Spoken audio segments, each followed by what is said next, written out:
ത്യാഗത്തിന്റെയും സമർപ്പണത്തിന്റെയും സന്ദേശം ഉയർത്തിപ്പിടിച്ച് ഇസ്ലാം മതവിശ്വാസികൾ ഇന്ന് ബലിപെരുന്നാൾ ആഘോഷിച്ചു. പള്ളികളിലും ഈദ്ഗാഹുകളിലുമായി പ്രത്യേക പ്രാർത്ഥനകളും ഉളുഹിയത്ത് കർമ്മങ്ങളും നടന്നു. മാള മേഖലയിലും വിശ്വാസികളുടെ വലിയ പങ്കാളിത്തമാണ് ഉണ്ടായത്.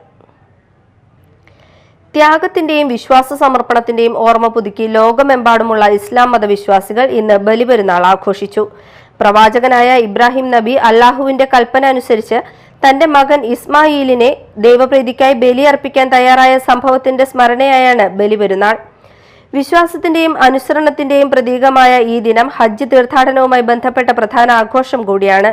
പെരുന്നാൾ ദിനത്തിൽ വിശ്വാസികൾ പ്രത്യേക പ്രാർത്ഥനകളിൽ പങ്കെടുക്കുകയും നാൽക്കാലികളെ ബലിയർപ്പിച്ചതിന്റെ മാംസം കുടുംബങ്ങൾക്കും സുഹൃത്തുക്കൾക്കും ആവശ്യക്കാരുമായും പങ്കുവയ്ക്കുകയും ചെയ്തു. വിവിധ ജമാഅത്ത് കമ്മിറ്റികളുടെയും കൂട്ടായ്മകളുടെയും നേതൃത്വത്തിൽ പ്രദേശങ്ങളിലാകെ ഉളുഹിയത്ത് കർമ്മങ്ങളും സംഘടിപ്പിച്ചു. പള്ളികളിലും പ്രധാന കേന്ദ്രങ്ങളിലുമായി ഈദ് നമസ്കാരം നടന്നു. കൊപ്രക്കളം ജാമിയ ബുസ്താൻ മസ്ജിദിൽ നടന്ന പെരുന്നാൾ നമസ്കാരത്തിന് സാബിർ മൗലവി നേതൃത്വം നൽകി.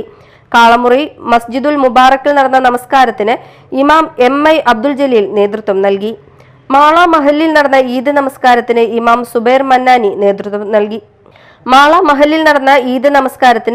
സുബൈർ മന്നാനി നേതൃത്വം നൽകി.